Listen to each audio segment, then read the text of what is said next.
നമ്മുടെ നാട്ടിലൊക്കെ അലഞ്ഞു തിരിഞ്ഞ് നടക്കുന്ന ഡോഗ്സ് ആണെങ്കിലും ക്യാറ്റ്സ് ആണെങ്കിലും പശുക്കളാണെങ്കിലും ഒക്കെ അവരെ പിടിച്ചുകൊണ്ടുപോയി ഷെൽട്ടറിൽ അടക്കണം. നിങ്ങളിതിനോട് യോജിക്കുന്നുണ്ടോ? എന്നാൽ തുർക്കിയിലൊക്കെ എങ്ങനെയെന്നറിയോ?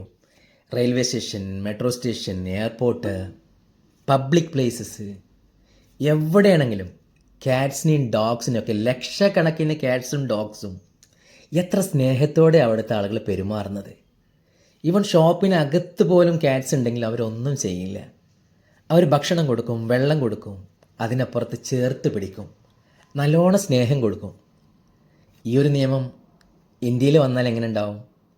നിങ്ങൾക്ക് ഇഷ്ടാവുമോ? ഇഷ്ടാവില്ലെന്നറിയാം, എന്നാലും വെറുതെ ചോദിക്കുക കേട്ടോ. പക്ഷെ ഒരു കാര്യം നിങ്ങൾ ചെയ്യണം. മിണ്ടാപ്രാണികളെ കാണുമ്പോൾ കല്ലെടുത്തെറിയരുത്, ആട്ടി ഓടിക്കരുത്. അവരോട് സ്നേഹം കാണിച്ചില്ലെങ്കിലും അവരെ ദ്രോഹിക്കാതിരിക്കുക. കാരണം എന്താ വെച്ചാൽ അവർ പാവങ്ങളാണ്, അവരെ നമുക്ക് വിശ്വസിക്കാം. പിന്നെ അവർ കടിക്കുന്നത് എപ്പോഴാണെന്നറിയോ? ഭക്ഷണം കിട്ടാതിരിക്കുമ്പോൾ, വെള്ളം കിട്ടാതിരിക്കുമ്പോൾ. അത് മനുഷ്യരാണെങ്കിലും കടിക്കും.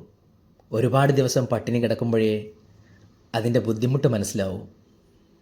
അതുകൊണ്ട് save animals, protect animals, don't kill them.